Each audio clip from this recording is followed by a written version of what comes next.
gosh, guys. I'm so happy that you are all here. This is so exciting. So we have Alien and Aliens with us today, right? Hell yeah. Oh. Welcome to today's Indie. It's, again, so exciting to have you here. This is leaving me.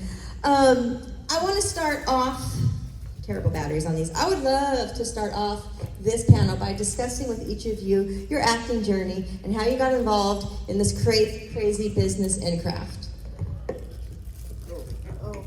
I started, I guess, in this business about 6.5, 7 years old. I was doing modeling and things like that. And my first actual show was Zane Grey Theater, which was around in 1957, and I only know this because I found the script. My mother saved every script, and Barbara Stanwyck was my mother. Wow. It was very cool, and she gets shot, and they poured Hershey's syrup on her because it was black and white, and that looked like blood. Oh my gosh, this is so cool. Delicious too. I did not suck her off. Then I was lucky. I was in Leave It to Beaver, and I played Violet Rutherford, Leave It to Beaver's first kiss. And Richard Deacon was the father. I also played several other characters in Leave It to Beaver. In those days, they didn't care if you'd done one character. So I was also Peggy McIntosh, and I don't know who else. It was ridiculous. But then I did a movie called The Children's Hour, and it was Shirley MacLaine and Audrey Hepburn, and James Garner's first movie, and of course it was about lesbians. That movie had been done before. It was directed by William Wyler, and it was called The Loudest Whisper.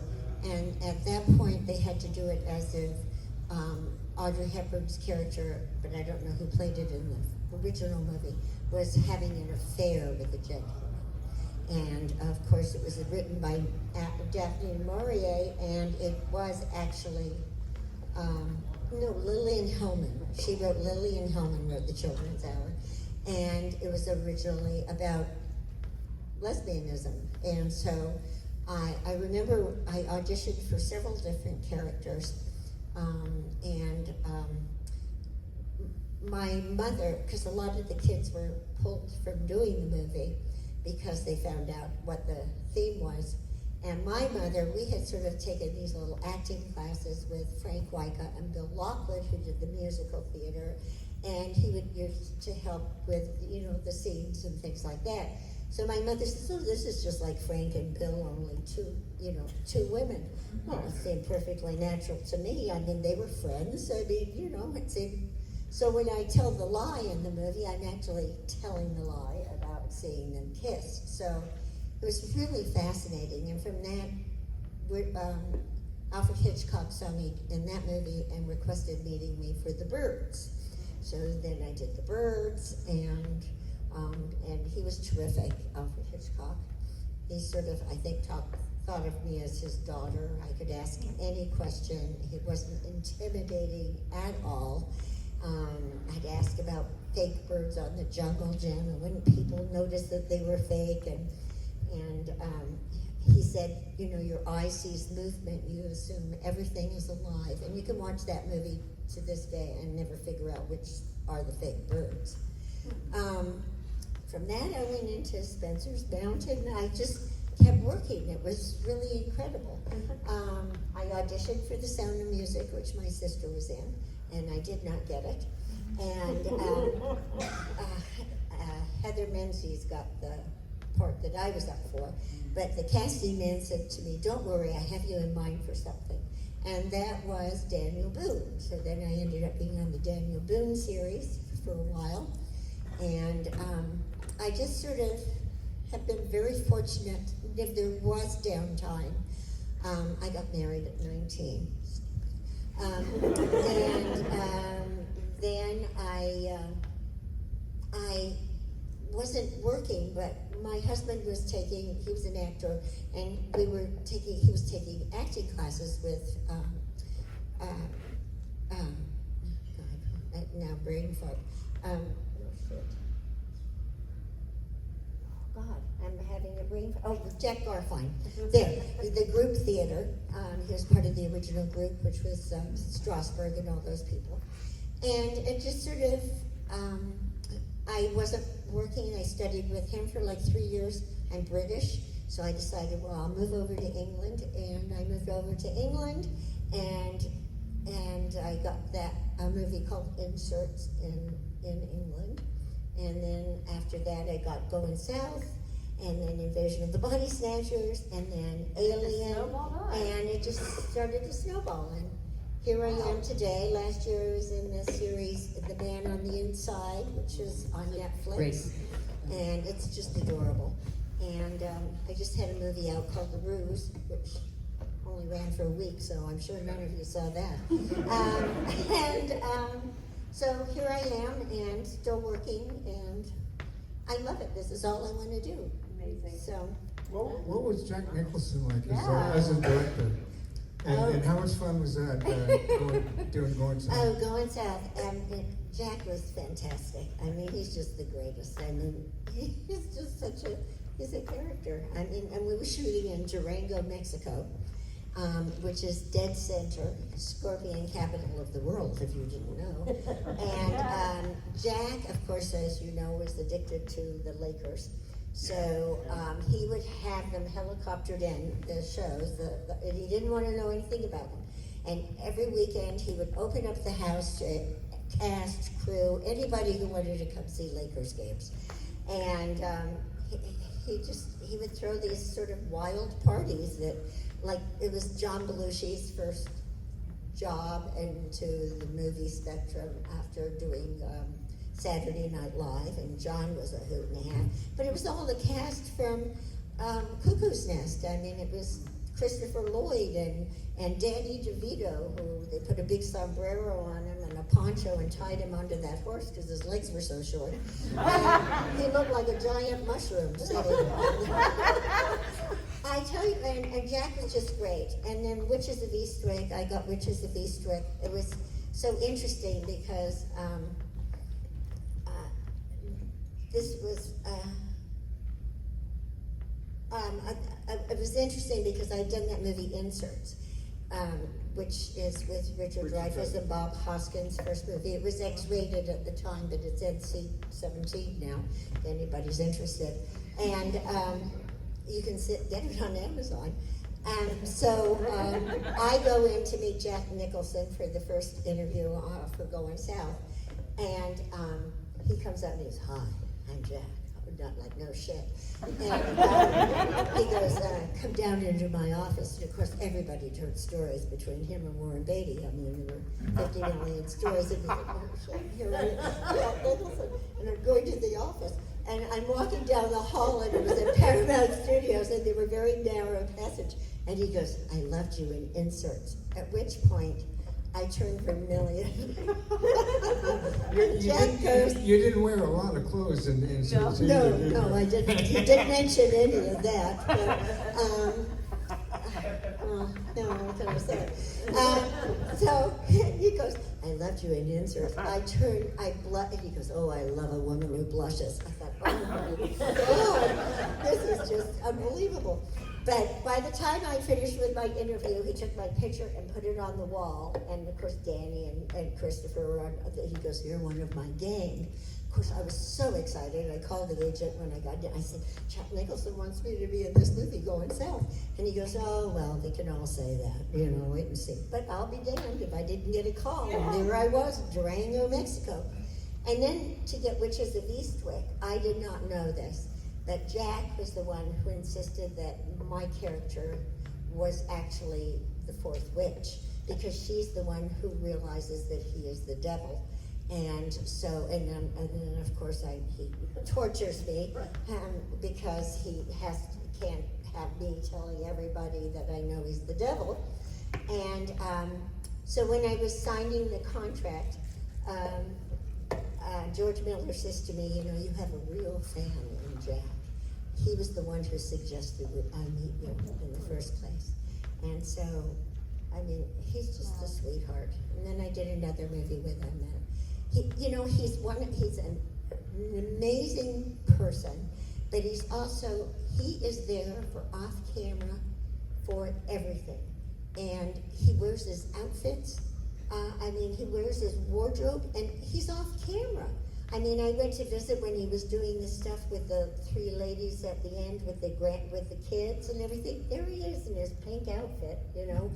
He just to be there, just so that his presence was there, so they had somebody to work off of. A real actor. He's just a true actor. It's incredible.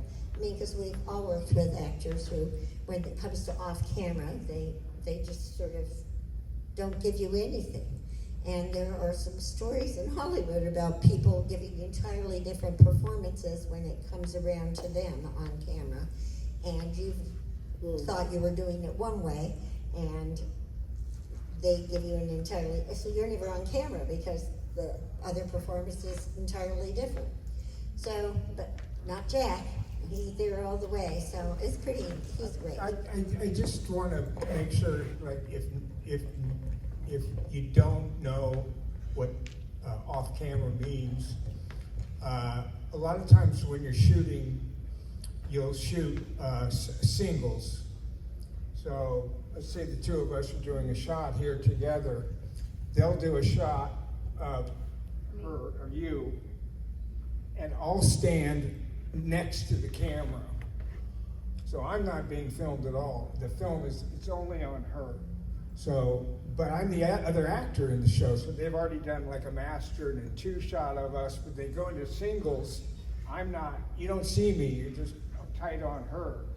So I cozy up next to the camera, and they call that off camera. So we play the scene, and then they'll turn around and they'll put the camera on the other side, and sometimes they shoot over the shoulder to kind of tie you together.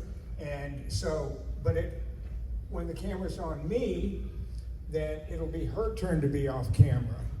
And so what Veronica was talking about a lot of times is actors have a tendency to do their best work when the camera's on them. I think my best work is off camera.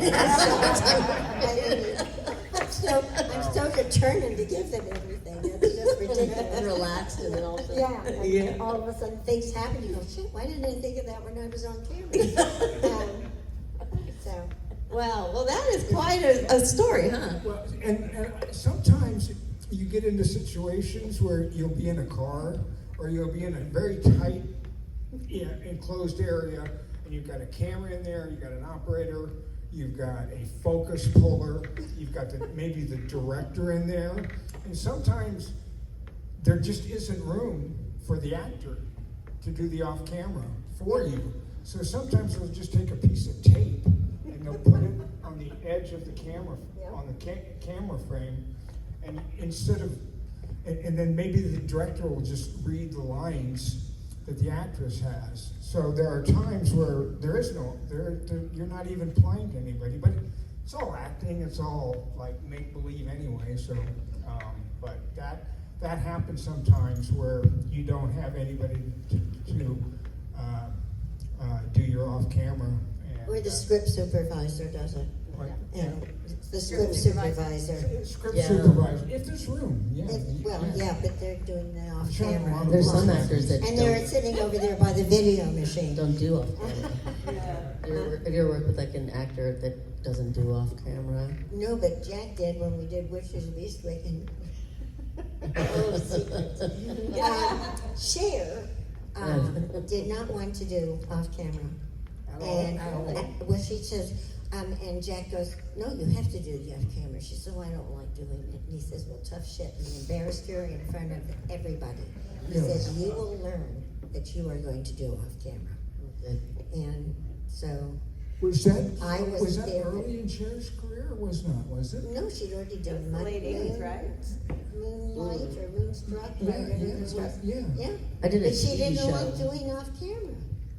Yeah, I did a TV show, and it was a guest star, and the lead didn't do my off camera. What show? Name it. Who was it that did It was MacGyver. Oh, the guy. Oh, really? Well, sometimes when you've been on a show for You know, it was the 20 last. It years, was the it's- very last season because I'm a series killer. I do the last. Nothing goes when I go on. Last season of Show's 24. over. It's over. Show's over. It's over. Jeanette's here, we're canceled. This is so true. maybe that's Oh, why he didn't do because your I off love camera. Exactly. It's like, oh Saw shit. you coming. So, Because it doesn't make any difference anyway, right? Okay, Jeanette, let's go to you. How did this crazy journey start for you? oh my God. Well, How can we follow that? I know, right? I know. I didn't even know. I mean, I know. But one con, I had no idea when you said that you were the kid in the children's hour, and I thought you were joking. Anyway, This is why I love this incredible. question. Everyone's answer is so completely different. Incredible. So I grew up, you know, in Hollywood with actors and you know, who were my friends' parents and things like that. But I did not come from an acting family. And my grandmother was like, "Don't you ever put her on camera." Grandmother, she was just very. I don't know why she said that, but I didn't want to do that anyway. But what I wanted to do was pretend and play act, and I went to the theater a lot. I loved the theater, live theater. When the curtain went up, it was just like magic. It was just, my God. And so I started, you know, just kind of doing plays and doing that in school. And then in high school, you know, I actually learned that you could, you know, go to acting college to do it. And I just thought, because my family was like, "You better go to college." And I was like, "Well, I'll go to an acting college then." And so I decided I loved Shakespeare, and I was sort of, you know, to play different types of characters, you know, rep actors. We would go see repertory theater. And so I went to New York to Circle in the Square, and for a couple of years, and then I went over to London and did a postgraduate year there, and I stayed in London. At that point, I was married to my English boyfriend, and I was doing, you know, fringe theater, and lots of different things, and a one-person show, and doing all that, and then well, I saw just an ad in the, you know, the paper, the acting paper, where if they advertise it, it's already cast. One of those kind of, you know, and they were looking for Americans or North Americans with a British equity card, which I had just gotten, and I was like, oh. Yeah, see, I had my equity card too. Do you still? Because, well, when Yeah, I it was did, hard in those I days. did inserts over there, but they wanted somebody with an American accent because it was all set in Hollywood. It was supposed to be Hollywood. And Bob Hoskins, his first job, it was hysterical trying to have him do an American accent. I mean, you know, we couldn't You get said you're any British, more but cocky. did you grow up in the United States? Well, we left there when I was like 4 and a half, and Oh, then okay. we moved to Canada. And, but I used to go back and forth all the time. And so when they were casting Alien, I had auditioned in Hollywood, but I thought, well, if they're still casting it, because I was going over anyway, see if that part was still available. So I auditioned again with Ridley, and then I ended up getting it. And I think what helped was that I was American, but British, but had an American accent, and I could be part of the quota. Because Right, you can right. only have so many actors from America. So that was Tom and Harry Dean and Yaphet. And then I was You were British. I You was were- classified as British. Right. That's how. Yeah. Let me just ask you a question. So you were cast in that as a British equity and not Screen Actors Guild? No, I was You- cast as an American Oh, actor, it- but because I was British, they allowed it through British Equity to Oh, work, I see, okay. work there. And then, Okay. but I got my British Equity card after that. I don't know if you know this. Jeanette certainly does. Oh, yeah. You owe me lots of dinners. So what happened on Aliens is that myself, Sigourney, Bill Paxton, Paul Reiser, And Lance. and Lance Henriksen were all Americans, and we all worked for our union, which was SAG. And everybody else in the movie, Jeanette, Mark Ralston, Rico, every other actor in that movie worked under a British British equity. equity. We were all, so that's why they said they needed to fill their quota. I guess they finished it, or nearly. And so then they were searching for any Canadian, American, anyone who could. Well, I didn't have a British equity, but I was British. I had a British. Yeah. Oh, you're British citizen. Oh, yeah. I guess it would be the same. So, I just don't mean. Well, Mark Ralston, he was part of that group of Americans that went over to England and was. Yeah, he was married. Yeah, he was part married. of that. There was a whole theater company group. But, there. but what happens? And gonna tell the sad part now. Aliens was such a successful movie that it did well in the theaters, and actors get something called residuals, which is I made much more money on the residuals of Aliens than I did when I made the movie Aliens. And so Sigourney gets the biggest piece of pie of the residuals, and then the rest of us split it all up. But what he's trying to say, Jenette, Mark, Rico, nobody else got any residuals. and that's why, and that's why, so the pie was bigger for them, and well, in those days, British equity allowed that to be a negotiating point, and whereas SAG there was no, you don't negotiate, you're away your residuals, and that was the thing. It was anyway. Oh, well, I was SAG. Yeah. But they could sort of fudge it because they said, "Oh, but she's British." I don't think they do that anymore. I think it's. I But, don't think I'm so. sure that There was they- 19. no, they changed the thing. But also, they don't hire Americans anymore because all the British do all the accents. They don't hire. They used to be terrible. And now they're actually really Now good. they're really good. We hate them. Anyway, what was that? So anyway, that's how I got into Aliens. But what she was saying was that the thing about, I've told the story a gazillion times, but it said it was for a movie called Aliens, and I remember 1 second I thought, oh, and Alien, that was a great movie. I saw that. It was like 8 years ago, whatever. I was like, oh, they want British. They want non-English people. It must be a movie about when you get your resident alien card. It's called, that's what they call your green card in Britain, is your resident alien. So I thought it was, it's about, the underground, green card, and I just was like, yeah, because I didn't have an agent. I didn't have an agent, and I had just been working, and so I walked in and I didn't know who anybody was, Gail. It's so embarrassing because I saw her, it was her in her office, and she's so young. She's 29. Gail Hurd, who was married to Jim Cameron and who produced it. Oh, that's right. And produced the movie. Yeah, so I walked into the office and she had the big poster of Terminator on the wall, and I had just seen it. I just seen the movie in the movies, and I just figured, I don't know who she was the receptionist or whatever, and I was like, oh man, I saw that movie. It was so good. And she goes, yeah, that's ours. And I was like, ours? I was so, like, I better shut up and not say anything. I was just too afraid to say, who are you? What is this? And then that's when she said, do you have any idea what this film's about? I said, I don't. So I said, well, did you see Alien? Oh, yeah. Well, this is the second part. I thought, oh, my God, And, it's about Marines that go back, and we're casting for the Marines and things like that. So, yeah, anyway. Michael, tell me about your journey. My journey is really, I grew up in Nebraska, and when I was 18 or 19, I moved to Los Angeles because I thought I wanted to be an actor.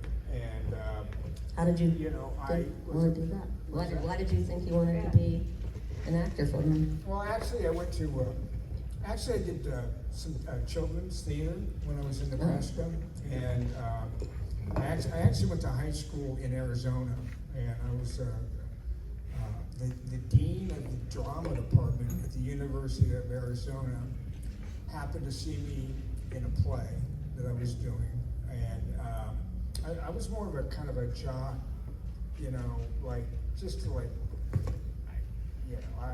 I was not a real theater person, but he saw me in a place, so he offered me a scholarship to the University of Arizona. So I got books and tuition, which at that time really didn't mean that much, but it kind of gave me a direction. And I went there and proceeded to, party my way and girlfriend my way through maybe the first semester, and after that I was like, my father was a lawyer, my mother was a doctor, my brother was in law school, and I was like the loser who dropped out of college. So To become an actor. What? Yeah, Become an actor. that's right. So I decided I would move to Los Angeles and become an actor. And I moved there in probably 75 or 76. And, I was a pretty young thing. At the time, I was a very pretty young thing. And I've said this many times before, there were a lot of gay casting people, there were a lot of gay agents, there were a lot of gay producers and directors, and they liked me. They just liked me. And even though I was not gay, they still liked to have me around. And so one of the first movies that I got, which was a big movie, and I had worked quite a bit up until that time, was a movie called The Fan.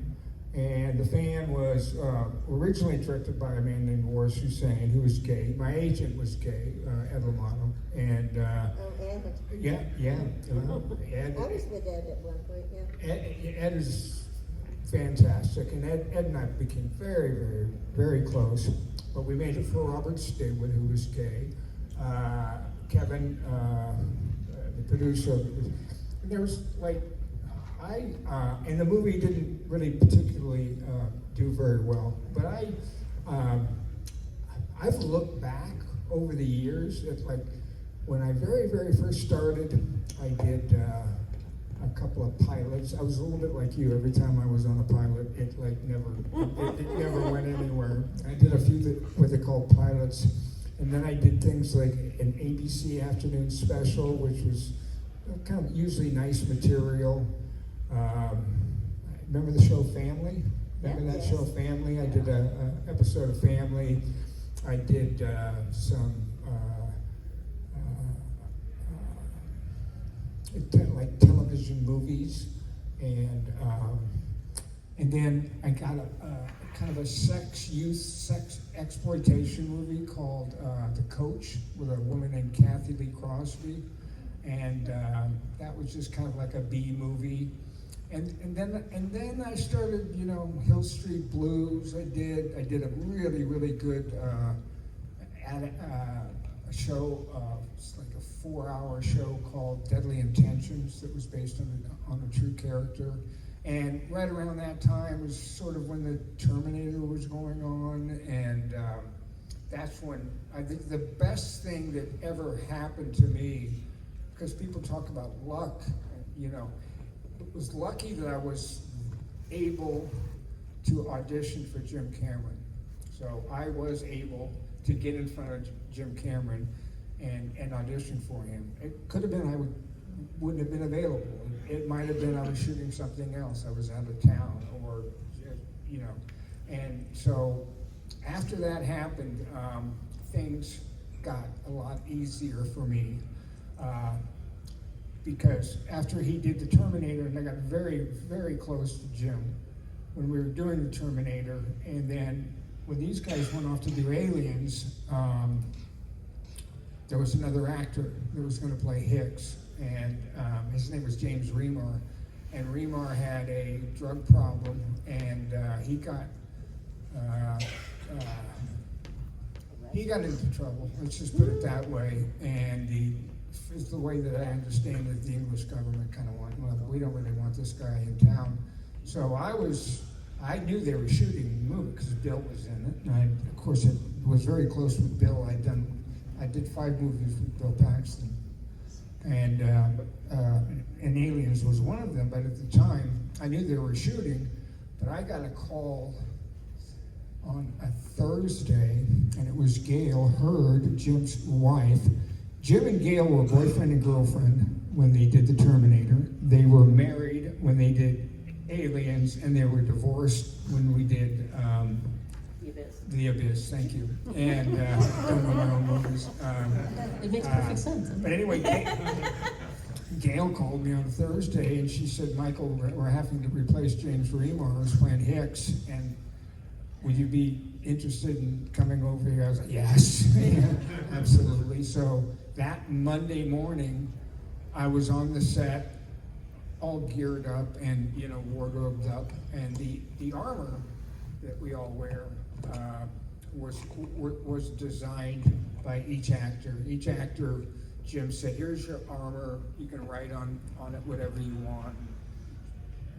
Jenette did her own thing, and Bill Paxton did his own thing, and Remar did the heart with the lock through it on, and so they gave me his armor to wear, and I immediately said to Jim Cameron that, like, I felt that red, pinkish, round circle looked like a bullseye to me, and I didn't want to wear it.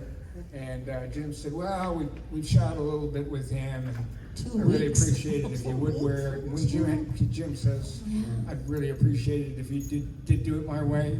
Okay. I mean, we showed up in the morning, and Bill Paxton was like white as a goat. I mean, he was like shaking, and he was like, fuck, man. And we're like, what's going on? He goes, I can't even, because he was with Remar the night that it happened, and so he almost got caught up in the drag. I mean, he, you know, not a drug addict at all. I mean, but they were out. There. He was there, and he was like, and he goes, I can't talk. And it was like all this, like, Guilty by association. well, he didn't want to say what had happened. He couldn't say what had happened. You know, it was this just bizarre. Something had happened, and then all of a sudden, you showed up. And they said, well, okay, this is now, something has happened, and we are now going to be reshooting with this actor here. You all know. I mean, it was just, it was like. And now we can't picture anyone else in that role, right? Yeah, and it was interesting. They were very different. I mean, Remar's a great actor. I mean, he's really great, and very different. You know, that low voice, tough thing. He has a whole. So it was a different type of Hicks, and then you have that whole different, you know, aura and the softness and the, you know, the whole thing about you. When we did Alien, we shot the first day with John Hurt's part. Is it off? No. Yeah. I heard you tell. Go ahead. Well, John Hurt, originally it was John Finch, who had done another Hitchcock movie, and he was playing the part that John Hurt eventually did. But John Finch had just gotten out of the hospital from having severe pneumonia. So, of course, Ridley loves to work with smoke. And in those days, it was beeswax, and it was constant. And by the time we shot because we shot the whole engine room blowing up and trying to land and all of that stuff. And by the time we finished that, John was back in the hospital. And so the next thing I know, the next day, John Hurt arrives, and he's now playing the part, and I looked at him and I thought, oh shit, we look like clones of each other. He had a crew cut, he had the same complexion I did, and thousands of, I mean, it was hysterical. I thought, oh my goodness, what a difference. But anyway, we ended up with John Hurt, who was fabulous. But I mean, it was the same sort of a thing. You start shooting, and then all of a sudden, overnight, there's another actor. It's weird. It's weird. So I do want to give the audience a chance to ask some questions before we have to go. Pippa. All right. This question is for Veronica. Invasion of the Body Snatchers is one of my all-time favorite horror movies. And obviously it had so much great talent: Donald Sutherland, Leonard Nimoy, Jeff Goldblum. Do you have any favorite memories with any or even all of them from that movie? Okay, well, this is one of my favorite ones, is Donald Sutherland decided that his character was to have curly hair. And but he didn't want to get a perm. He had had a bad perm on something else he'd done. So he decided that he would opt for having his hair set in little pink permanent rods every morning. And then we were shooting in San Francisco, which meant he would have to have a touch-up of pink permanent rods. in the afternoon. So all of our rehearsals with Donald, who's like 6'3" or 4", in pink permanent rods, all of our rehearsals were with him with these curlers in his hair. It was ridiculous. And then of course we'd do, he'd take, but Donald was such a hoot and a half. He took us out the very first day, Brooke and myself. He goes, I'm taking my ladies out. And he took us up to the Fairmont Hotel, and he ordered a bottle of Cristal champagne, which if you've never had Cristal, it is like the best. Uh-huh. And so then they came out and they said, oh, I'm so sorry, sir. We don't have any Cristal. We could give you some. Nope, that's it. Up we go. Off we went to another hotel. And sure enough, that hotel had Cristal. So that was the first time of having Cristal. Jack Nicholson, I mean, he doesn't drink, but he will drink Cristal. And of course, Jeff Goldblum. I mean, he was married at the time. And first off, we were sent down because we were supposed to run this mud bath. I don't know how many of you have seen the movie. But they sent us to Doc Brown's in San Francisco outside where you had to have mud baths. And so we were separated. And I don't know if any of you had a mud bath. It is the weirdest thing. But people swear by it. It's supposed to be. They you strip down, you're naked. They sort of hose you off. And then they take you and put you on this huge pizza pallet and shove you into this bathtub with this lava, and then they start throwing it at you and going, move around in there, move around in there. Well, all the heat, it's hot, so the heat makes you fart. So here you are, you're farting away, and then you go moving around in there, there's clumps of something. You don't know what it is. But okay, and you're in there for about a half an hour moving around with this lava. Well, we assumed it was lava, but after the farting we weren't sure. Then they hose you off. I mean, and then they stick you into this, like a hose with taking it. Then they shove you in a room and wrap you up like a bed, like a mummy, and you have to be there for half an hour. And I go, please uncover my feet, please. Because I couldn't stand it on my feet.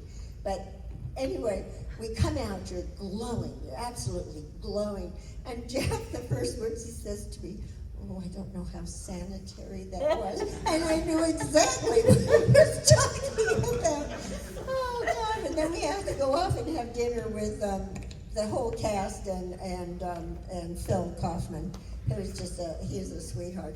But then it's hysterical. But they also sent me to Swedish massage classes because I'm supposed to massage them. I did not know they were going to give me this rather rotund man. But I was practicing massages. Oh, I practiced on, Christopher Lloyd. And he brought that up last time. I said, and he gave me that massage. That was good. And he blushed. I blushed. But I practiced on all my friends, and then I go in there, and there's this rotund man. I could hardly get my arms around him. I'm going like this. It's just ridiculous. I tell you, we had so much fun on that movie.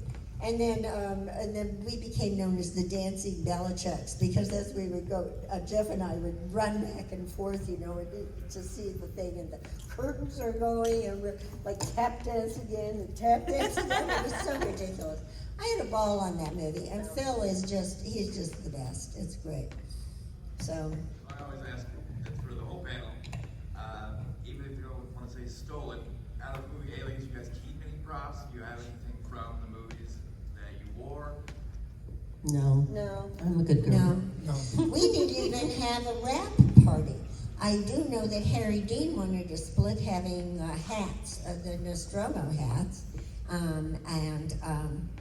no, they didn't want to put out the money he was going to split it with them. They didn't have a party for us for the I premiere, threw but the it wrap was party. it was Sigourney. She's the one because they had a hotel room because they'd flown her out. So everybody comes, she ordered everything and said it's on them. Well, I had the wrap party at my house that I lived in, and the prop guy said, "Oh, my brother's a DJ." he came out, he DJ'd it. My boyfriend at the time, who was cooking for Jack Nicholson, he went down, we got all the tequila, he got all the stuff. I mean, we had a Mexican party with margaritas. Everybody was like beside themselves. I invited all the neighborhood too, because it was going to be a little loud. And I ended up with 6 bodies on my floor the next morning. I mean, everybody just, and Ridley came, which was surprising. He fell down a flight of stairs. He was so shit-faced. Our Garfunkel showed up. All these people just showed up. It was a great party. And we invited, what's his name? That great director who, Parker. Alan Parker.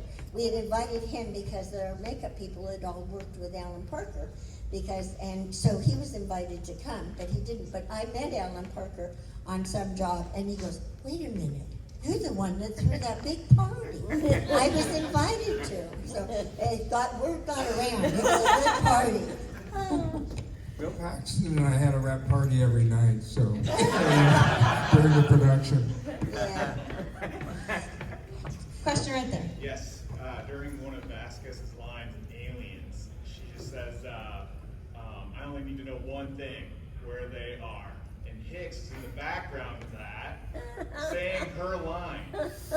Is that something that you did, is memorize their, sorry I brought it up. Is that something you did, you memorized everyone's lines? No. Jenette and I talked about this about 3 or 4 months ago. I didn't know. I mean, obviously he's behind my head, but in the photograph, I see him there, and his mouth is like open, and I was just like, hey, look, your mouth. What are you? And he like, no, I was doing your lines. Why were you doing my lines? I said it every time. I think that that I made the choice at the time, and it's kind of un-Hicks-like. It's not really. If I had to do it over again, I just wouldn't have done it. But for me as an actor at that time, and I don't even remember making the decision, but it's like, I've heard this before. Just show you Her know. shtick. That's all, I've heard this before, and that's all I can say is that Jim Cameron would not have let me or wanted me to do that. He had to have noticed that. Right, he would have. He would have said, like, can that, Michael? Yeah. Don't, like, you know, and it basically was like, oh, I've heard this many, many times before.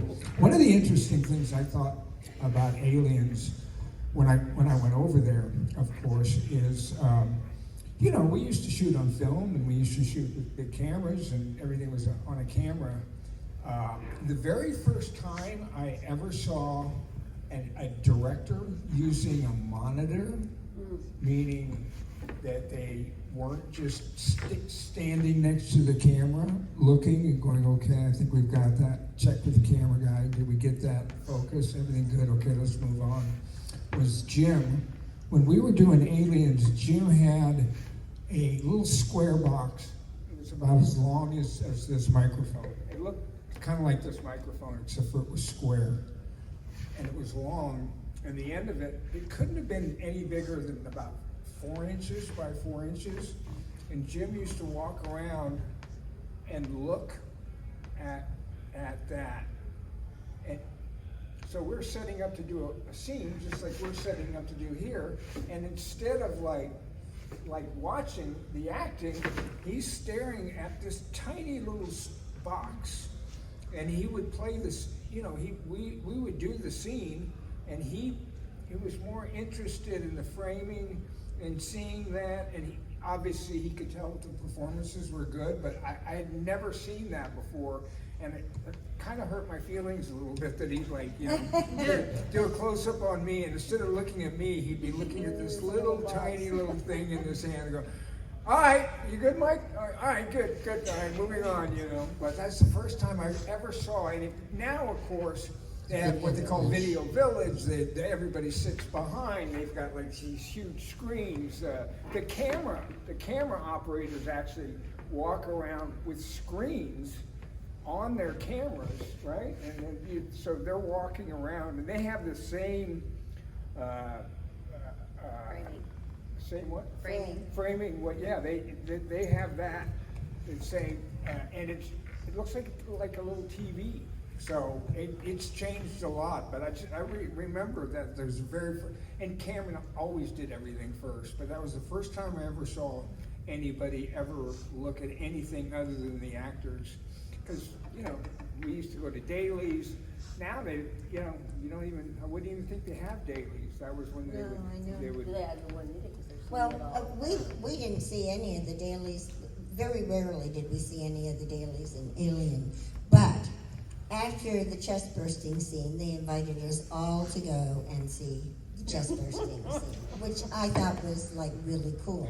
But the most ridiculous thing, and apparently they found this, when I leaned into the blood jet that hit me in the face, and I go, oh my God, I backed up and my knees hit the banquette, and I flipped upside down, and there were 2 cowboy boots stuck up behind.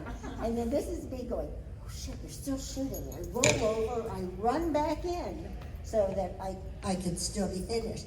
But it looked like a Max Sennett movie. We all burst out laughing. It was dun dun dun, and I disappeared. Just gone. It was so stupid. Oh God.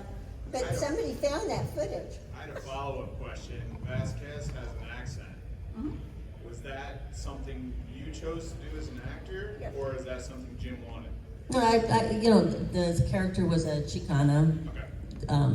and I'm from, so I did the accent that she would have. Yeah. Now I'm done. Sorry. That's all right. Okay. That one. This is for both Jenette and Michael. Obviously, you guys have mentioned it a couple times, but you both worked with the late great Bill Paxton. I feel like a lot of people have a favorite Bill Paxton story. Do you guys have any from either on set or off with him? That you can tell us. Well, He won it. when you said he was very close to Remar during that drug bust and everything that went down, Bill and I, I've got a story. It would take me too long to tell, but I've got a story that is just unbelievable about Bill and I almost getting busted a week after I came in to replace Remar. I mean, it was shockingly close to getting caught. We were smoking marijuana. We weren't. I think Remar was doing heroin and stuff. But here's the story that I've told before. And Bill and I did a movie together called Lords of Discipline. Okay. Lord's Discipline was the very first movie. He's actually, his billing in the movie, Michael Biehn, Keith David, or Wild Bill Paxton, that was his billing in the movie. It was being directed by a guy named Frank Rodham, who was a really, really good guy and a good director. He had directed a movie called Quadrophenia, which is a very, very interesting movie that Sting is in, and The Who does the soundtrack, and it was all very interesting. So we played cadets, and we were out shooting, and a lot of times, about 90% of the time that you're an actor, you're waiting around to do a shot. So you'll rehearse a shot, and they'll spend an hour lighting it, and you're waiting around. And so there's a lot of waiting around as an actor.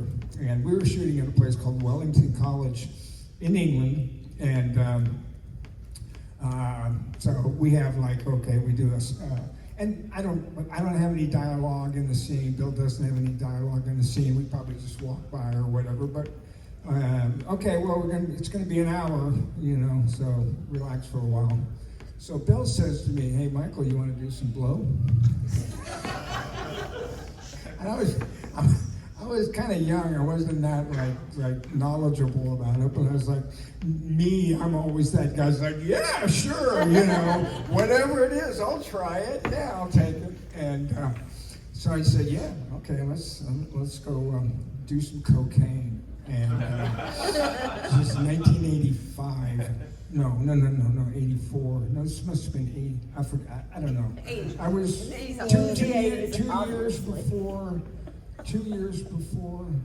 Anyway, Lords of Discipline. It'll have the year that we made it. So anyway, so Bill and I go.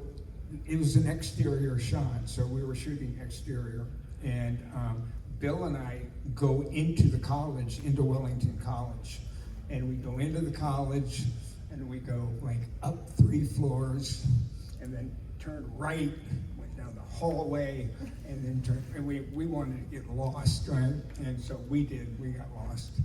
And so Bill, Bill pulls out his little thing of Coke, and he's putting out lines, and like, we're doing lines of cocaine, and laughing, and having a great time, and just right in the middle of having just such a great time, and all of a sudden, we hear, "Hello, gentlemen," and we turned around, and it was Frank Rodham, the director of the movie. And he looked at us and he said, "I hope you left a little bit for me." True story. Was he Bill just? was no angel. He was a wonderful guy in many, many different ways, but none of us, certainly me, but he was no angel. No, he definitely Wild Bill. But I'll tell something that he liked to keep a secret, because that was his whole idea. That was his thing on Wild Bill. Is that so when he'd go on set, he knew everybody's name, the crew member, and like he always remembers someone's name and shook their hand, and you're like, wow, how does he remember all? And he said to me, he's a Southern gentleman. His father. I don't know if you ever met his father, but he said, no, I go with the sheet and I memorize everyone's name. The grip, the this, and I'm prepared. And then I go on and it's like Easy Bill, like hey, so. A lot of that kind of, he was, knew what he was doing. It wasn't just, he just was not winging it. It's true. Like when I did the Children's Hour, going way, way back, and Shirley MacLaine these are the days when you would film people doing their wardrobe. And I'm sitting there, because I played Rosalie, and we were told not to hang out when Shirley's around because of her language. And but I was put in this chair, and I'm watching Shirley MacLaine on a pedestal, and just turning slowly. Oh shit, that's my alarm. Turning slowly, but she is cracking jokes and talking to the crew, I thought, this is what it's all about. You need every single crew member is making you look good. And I thought to myself at 11 years old, this is what it's all about. You need to be friendly with all of the crew and everything. And she was like, sort of in a weird way, my mentor. She was fabulous to me. I mean, I have a big breakdown scene in the thing, and she would come over and give me hints, like, don't cry at this point because your face is in a pillow, wait until, and then I have this huge breakdown, and she is the first one there hugging me and said, that was like wonderful, honey, and I was hyperventilating. William Wyler just sort of pushed me beyond what I was supposed to be. I don't even know if you call it acting, but it was just happening. And they got me a dressing room, and she had bringing in ice packs. I mean, she was just incredible. But years later, I was doing a play on Hollywood and Vine, and they were doing the Christmas parade, and she was doing the one-woman show down on Wilshire Boulevard. So I thought, well, they had to be dark for the night so the parade could happen. So I thought, I'm going to go down and see Shirley MacLaine's show. Oh, I mean, she was magnificent. So I went backstage, and I asked if I could see Shirley. And they said, well, who are you? And I said, well, I did a movie with you years ago called The Children's Hour. I just wondered. He comes out, and he goes, all right, Shirley, we'll see you. And as I walked in, she's standing there like this. And she says, I have followed your career. And I thought, oh my gosh. And I had a dream of Shirley walking from one end, I walked from one end of this pool in Vegas. I mean, I don't know. And over to tell her what an impression she had made on me and how important she had been to me. And I said to her, and I had a dream. It's so weird because she'd written all that dream book about past lives and everything like that. It was so fascinating. But no, it was really incredible. But it's that same sort of a that's thing a where professional. she knew everybody's name and all of that, and how important each person is on that set Yeah. to making you what you are. So, and when we did Alien, it was the only time I have ever been on a set where the entire crew struck. We worked really long hours. We were out at Shepperton. I don't think you were out there. You were at Pinewood, right? Yeah. Which is much closer in. Shepperton is like an hour out of London, and because we had to use every sound stage, and so we were working. Must have been about 3 months in, and the crew went to the producers and they said, at 5:30 on Friday we're pulling the plug because we need a weekend. Because once we finished, they still had to wrap up and then drive an hour and a half home. So so at 5:30, after they'd finished the shot, they go, okay, boys, everything, boom, all the lights, and they're just wrapping up the cables and everything like that. Producers come running down, you can't do this. Oh no, we can't. We told you we were going to. Well, Ridley's willing to work, and they're just looking at all like said, when he is always willing to work. I mean, he was just. I mean, he could go all night long. He was just unbelievable. Jim Cameron. No, Jim Cameron too. I mean, between the two, and it was so weird because Ridley gives you very little direction. He's more interested in what the look is and what it looked like, and he was always behind the camera, telling Dylan Van Dyke what to do, and I mean, it was incredible. I mean, we get directions like when I slap Sigourney across the face. Every time I went to slap her across the face, she'd duck. So my direction was just fucking get her this time. I said, okay, so I go like this, and and I backhand her. Oh my God, the look on her face. Instant water in the eyes. I mean, she was not a happy kid, but it worked. Backhanded her. Well, get her this time. Okay. Boom. She went straight into it. Oh my God. So that wasn't in the original cut, but that's in the director's cut. Right. Okay, guys. Well, we are out of time, but thank you all so much for coming. Thank you, And guys. Veronica, oh my God, thank you for joining us on this